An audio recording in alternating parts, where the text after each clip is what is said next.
பாஜக அரசு மாநிலங்களை வஞ்சிப்பது குறித்த செய்தியாளரின் கேள்விக்கு ஒன்றிய நிதியமைச்சர் நிர்மலா சீதாராமன் கிண்டல் செய்யும் தொனியில் பதிலளித்தது கர்நாடகாவில் சர்ச்சையை ஏற்படுத்தியுள்ளது. கர்நாடக மாநிலம் பெங்களூரில் செய்தியாளர்களை சந்தித்த ஒன்றிய நிதியமைச்சர் நிர்மலா சீதாராமனிடம் அங்கு நிலவி வரும் தண்ணீர் பஞ்சத்தை பற்றி ஒன்றிய அரசு என்ன செய்ய போகிறது என கேள்வி எழுப்பப்பட்டது. அதற்கு பதிலளித்த அவர், முதலமைச்சர் சித்தராமையா 20,000 கோடி ரூபாய் மதிப்பிலான நீர்ப்பாசன பணிகளை செயல்படுத்த விடாமல் தடுப்பதாகவும், ஒவ்வொரு வீட்டுக்கும் குடிநீர் இணைப்பை உறுதி செய்யும் ஜல் ஜீவன் திட்ட பணிகளையும் அவர் நிறுத்தி வைத்திருப்பதாகவும் குற்றம் சாட்டினார். அப்போது ஒன்றிய பாஜக அரசு மாநிலங்களை வஞ்சிப்பது குறித்து நேருக்கு நேர் விவாதிக்கலாமா என கேட்கப்பட்ட போது கிண்டல் செய்யும் தொனியில் ஒலி எழுப்பி நிர்மலா சீதாராமன் பதிலளித்தது சர்ச்சையை ஏற்படுத்தியது.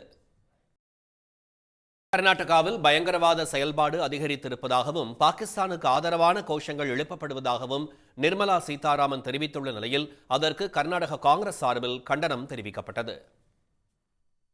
உடனுக்குடன் செய்திகளை தெரிந்து கொள்ள சன் நியூஸ் பெல் ஐகானை கிளிக் பண்ணுங்க.